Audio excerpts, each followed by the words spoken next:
Hello everyone, welcome to History and Culture. According to historical records, the Qing Dynasty was the last feudal dynasty in Chinese history, initially known as the later Jin. Its history began with the establishment of the state by Nurhaci and lasted for 296 years, encompassing 12 emperors. If we consider the period from the reign of Hong Taiji, when it was officially named the Qing Dynasty, it lasted 276 years. The Qing dynasty's rule commenced with the Qing army entering the pass and establishing a nationwide government, continuing until its end, totaling 268 years.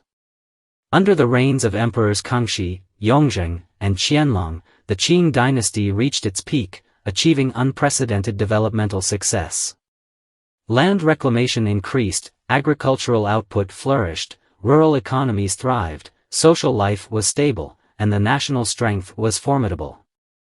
The Qing dynasty successfully consolidated the unity of a multi-ethnic state, unifying the Mongolian tribes and expanding its territory into Xinjiang and Tibet, actively safeguarding the nation's territorial integrity.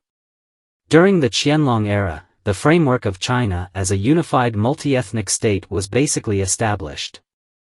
At the height of its prosperity, the Qing dynasty's territory extended west to the Tian Shan Mountains and Lake Balkhash, northwest including Tuna Uriankai, north to Inner Mongolia and Siberia, east to the Pacific Ocean, including Sakhalin Island, and south to the Spratly Islands.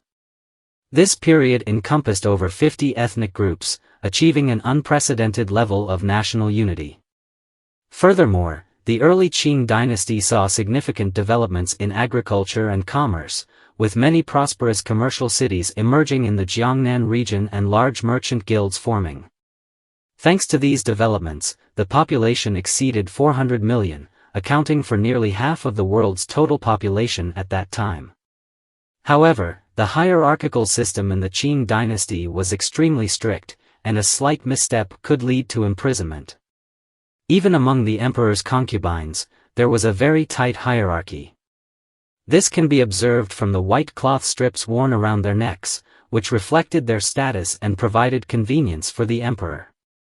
In many modern film and television productions about the Qing dynasty, we can see the concubines wearing these white cloth strips. So what purpose does this white cloth serve? How does it facilitate the emperor? Upon closer observation, one can find that each concubine's white cloth is different. The higher the rank of the concubine, the more luxurious the white cloth, and the intricacy of the embroidery corresponds to her status. These white cloth strips indicate the identities of the concubines. In the Qing dynasty, only the empress could use yellow embroidery on the white cloth, while the imperial consort could only use red embroidery. The embroidery of noble consorts and other concubines primarily featured warm colors, with each color corresponding to their rank within the harem. Lower-ranking concubines often could not have any embroidery on their white cloth. Thus, the white cloth strips worn by these concubines served as their identity cards in the harem, indicating their status and rank.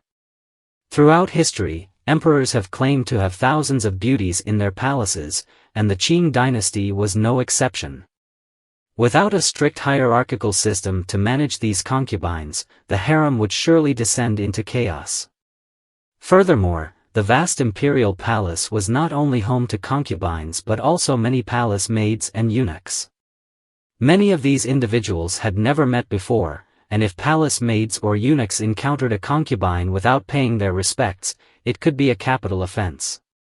Therefore, this system also served to differentiate their statuses and avoid unnecessary disputes. Those who lived daily in the harem, palace maids, eunuchs, and concubines, might not recognize everyone.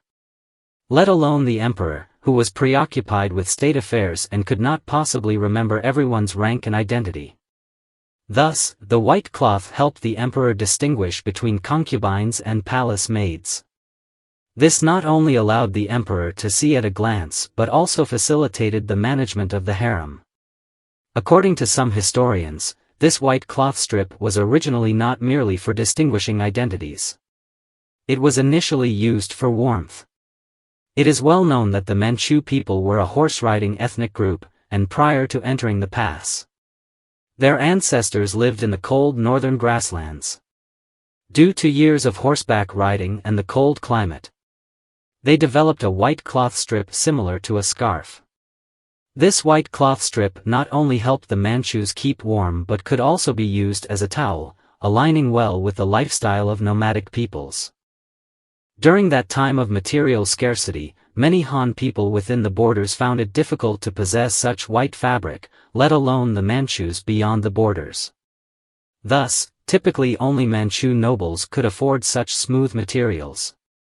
Due to the shortage of fabric, better quality materials were usually prioritized for their wives and children.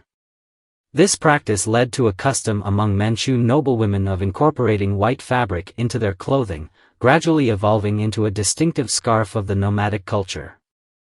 With the Manchu Qing Dynasty's rise to power in central China, living conditions improved compared to those on the grasslands. However, the white cloth persisted as a form of ethnic attire. Manchu noblewomen, naturally interested in Han embroidery, began to combine embroidery techniques with the white fabric. This created a decorative item that became widely popular among the nobility, eventually symbolizing the status and identity of concubines in the imperial harem.